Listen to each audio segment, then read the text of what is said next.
I remember the look on smelly Latino Chanel towels to his face when somebody made an issue of my living conditions out of Creedmoor. And that house that they had, their apartment they had me in, out in Flushing, like Corona. And it really wasn't me.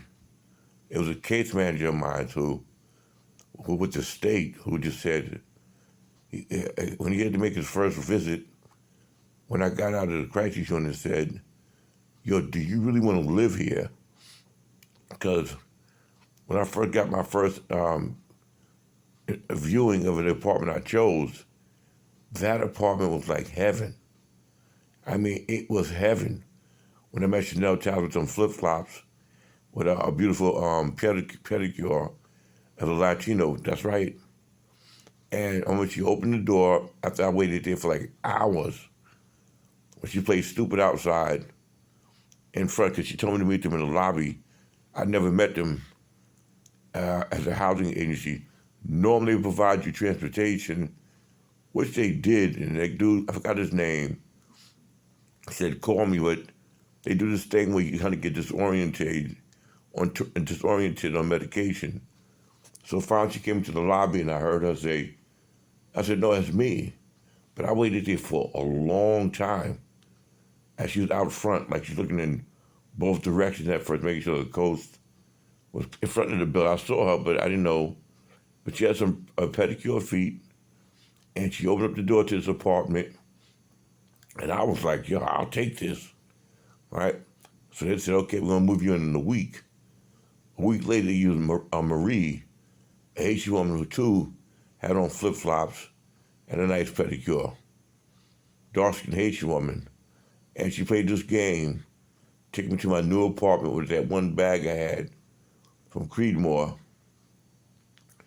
and took me to that very apartment, and the key wasn't working. And the women are actresses, they don't stop.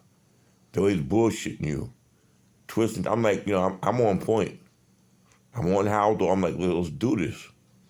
She plays stupid. She calls CSI, and there's a mix-up.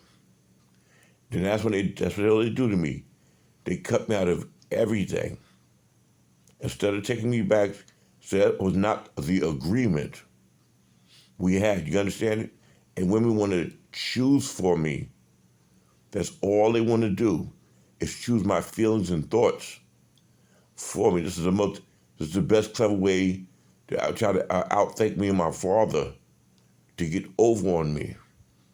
They do not honor the terms and agreement as is. You understand? They sucker me first, and that's how you do it. They make me lower my guard and catch you off guard. Women non-stop at their best. That's all they want the power to do. And then right in afterwards, that was the agreement. That was not the agreement. Because I even told my case manager, I think what happened was he went to the wrong apartment, maybe something like that, and then found out, like, yo, where's my client at? And that's all women fucking do, is play around with people. I don't trust. I'm not even trust. I stay away from them bitches. They have a point to prove that they can make decisions best upon your welfare. Now I'm on Haldor. Definitely like to intervene and think for me. So it's a thing now. Do I want to go back into Creedmoor? As anxious and as built up I got, that, hey, this is going to be all right. No. She take me to the cruddiest apartment of nothing but dirty ass with a white boy in it. Dude, it smelled like shit.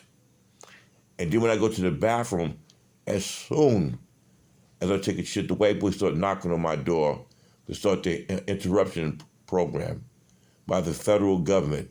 I can't even fucking relax. You understand? I swear he jumped with a dirty ass, he was dirty.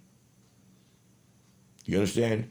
And then when the case manager, Steve Williams, came in, who was actually from the United Kingdom, but he's an American citizen now, said, hey, man, do you really want to be here? And I spoke up and said, no.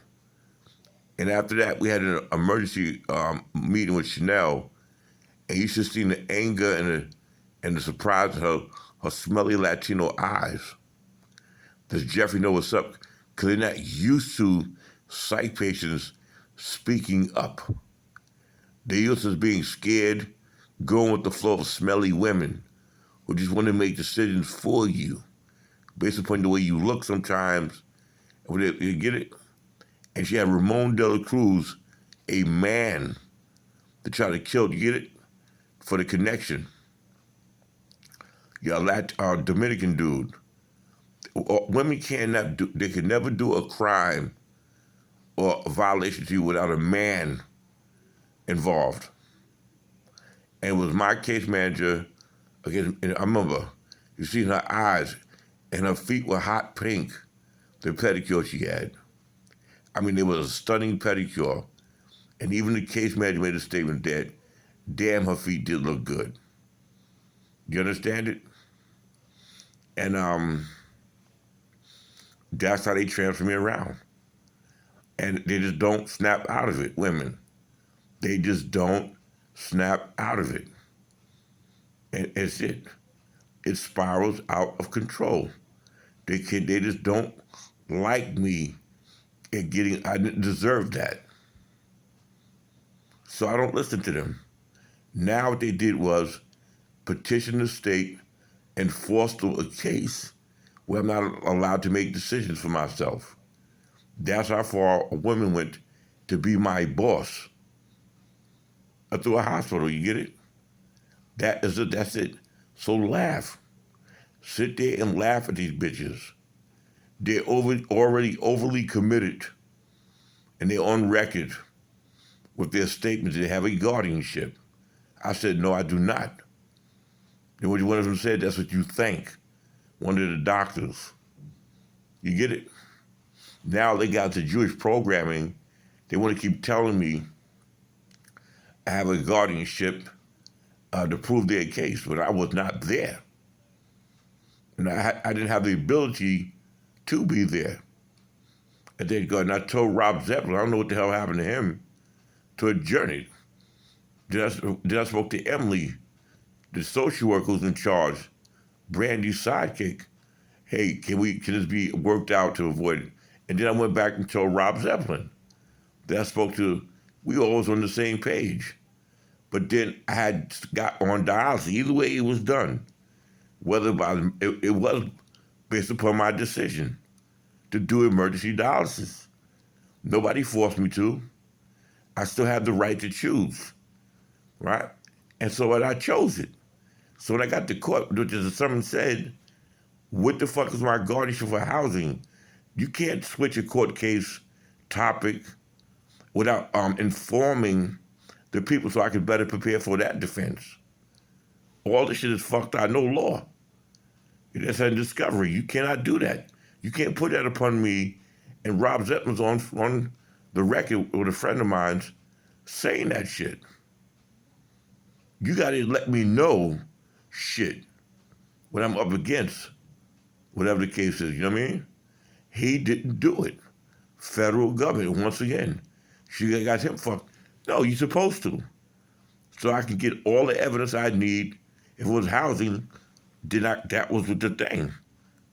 And I told him some shit, Rob Zeppelin, about the TSI characters. But still, he must have tried to say, based upon the way I'm talking, going to listen to my recordings and say, this is how you're going to make him you ain't convinced me of shit. That the only thing you can do now is when I die in this hospital room, change the summons that you gave me. Like the housing you had me kidnapped in, to say is a part of my imagination. That is about, and that's the thing. And what you did, you separated from my family and friends to have no foundation. Whatever. You keep catching me by myself, and you keep trying to alter the terms and stuff of all women. I can't be left alone with them. So imagine a rape accusation, or fucking one of their kids' accusations, when we alone and by ourselves.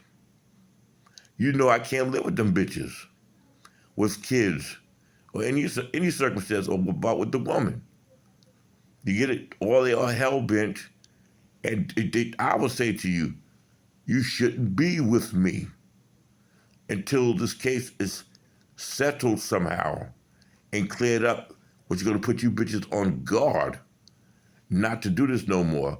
And that's the power you're worried about me achieving that takes away with your Me Too. And if you try some shit on me, it can be easily argumentative now. I have a record where you bitches, when you're in charge of my affairs, bad things happen to me.